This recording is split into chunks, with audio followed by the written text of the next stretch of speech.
तुम्ही पाहत आहात MCN न्यूज मराठी। महाराष्ट्र शासनाने गुंठेवारी पद्धतीने राहणाऱ्या भूखंडधारकांना दिलासा देत ते भूखंड त्यांच्या नावे करण्याचा निर्णय घेतला आहे। विधानसभेत मंगळवार दिनांक 9 डिसेंबर रोजी प्रश्नोत्तराच्या तासात या निर्णयाचे स्वागत करताना टाउन प्लॅनिंगची प्रक्रिया न करता गुंठेवारी भूखंड विक्री करणाऱ्या शेतमालकांनी शासनाचा महसूल बुडवून भूखंडधारकांची फसवणूक केल्याने अशा व्यक्तींवर कठोर कारवाई करावी अशी मागणी जळगाव जामोद विधानसभा मतदारसंघाचे आमदार डॉक्टर संजय कुटे यांनी राज्य शासनाकडे केली आहे।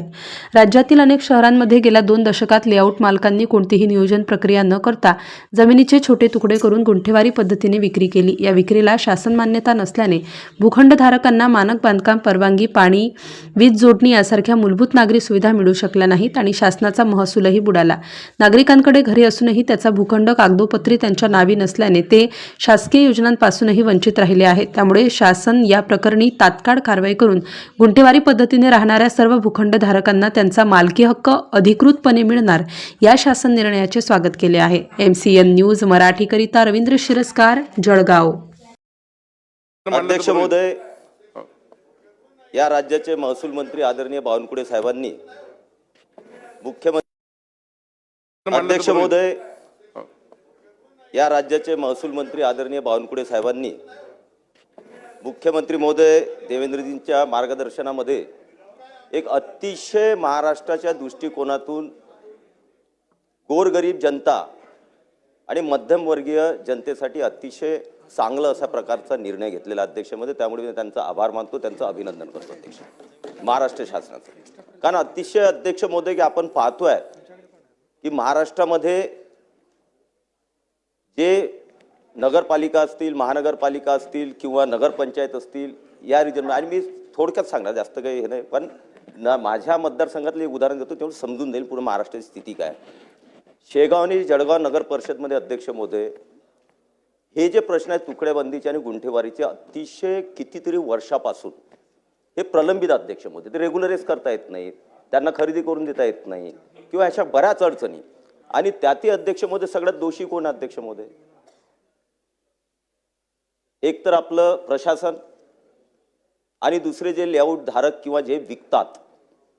अध्यक्ष महोदय काय चाललं अध्यक्ष महोदय 15-20 वर्षापासून महाराष्ट्रात की NAP 34 करायची नाही, जे रेग्युलर जे असते NA करायचं नाही, NAP 36 काही तहसीलदार करून देतात अध्यक्ष महोदय त्यांच्या लेवलवर, काही CO आहेत त्यांना माहिती नसते, NAP 36 केलं अध्यक्ष महोदय आणि मग ते इलिगल प्रकारे विकल्या जातात अध्यक्ष। त्याही पेक्षा कडस आहे अध्यक्ष महोदय की एक शेत घेतात अध्यक्ष महोदय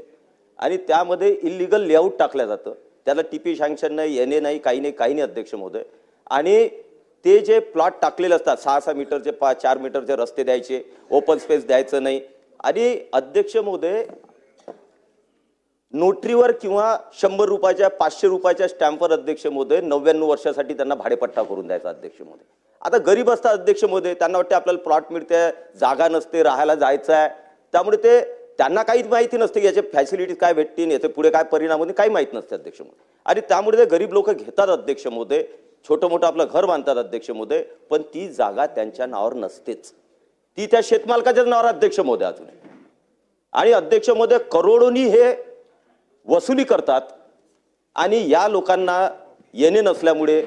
फॅसिलिटीज मिळत नाही, बँकिंगचं कर्ज मिळत नाही, त्यांच्या नावानं ती मालमत्ता नसते, अशा प्रकारचे उद्योग अध्यक्ष महोदय महाराष्ट्रात 15-20 वर्षात झपाट्यानं वाढले अध्यक्ष महोदय, आणि विशेषतः नगर परिषद आणि नगरपंचायत या भागामध्ये, महानगरपालिका कमी आहेत पण नगर परिषद आणि नगरपंचायतमध्ये अध्यक्ष महोदय, आणि म्हणून हा अतिशय चांगला निर्णय अध्यक्ष महोदय। फक्त माझी एवढीच विचारणा अध्यक्ष महोदय की या लोकांना न्याय देत असताना अध्यक्ष महोदय 2 गोष्टी आपल्याला करायला पाहिजे। एक तर या लोकांनी अध्यक्ष महोदय त्यांच्या भूलतापांना, त्यांच्या बनवाबनवीला ते बळी पडलेत, आणि त्यामुळे त्यांनी नोटरीवर 100 रुपये स्टॅम्पवर 99 वर्ष घेतलं अध्यक्ष महोदय, बांधकाम केलं, कोणी झोपडी बांधली, जे काय असेल अध्यक्ष महोदय, आपण आता रेग्युलरच करतो अध्यक्ष, गुंठेवारीनं आपण त्यांना हे करून त्यांना त्यांच्या नावावर मालमत्ता करतो अध्यक्ष महोदय। तर 2 गोष्टी की त्यांना काही खर्च लागता कामा नये,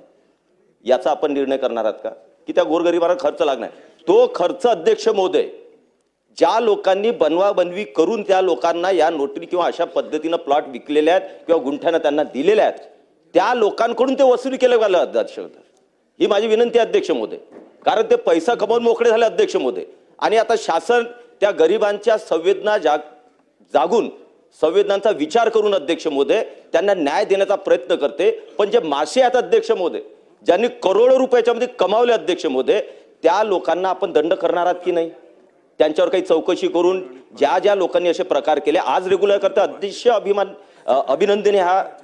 अध्यक्ष मध्ये निर्णय आहे. पण तू ज्या लोकांनी असे 2 नंबरचे कामं केले अध्यक्ष मध्ये, गोरगरिबांना अध्यक्ष मध्ये महाराष्ट्र शासनाला चुना लावला अध्यक्ष मध्ये. कुठं खरेदी नाही त्यामुळे आपला रेव्हेन्यू वाढत नाही, कुठं रजिस्ट्री नाही रेव्हेन्यू वाढत नाही, काहीच अध्यक्ष मध्ये त्याच्यातून गेन महाराष्ट्र शासनाला नाही आणि त्या गरिबांना नाही अध्यक्ष. आणि तरी आपण त्यांना रेग्युलर करून देतो, हे सगळ्यात मोठी गोष्ट आहे. पण ज्या लोकांनी बनवागिरी केली अध्यक्ष महोदय, बनवाबनवी केली, त्या लोकांवर आपण कारवाई करावी ही माझी आपल्याला नम्र विनंती आहे अध्यक्ष महोदय. चला बोला बोला वेळेवर बोलत बरं ठीक आहे आपण बोला. कोणी पण सन्माननीय अध्यक्ष महोदय,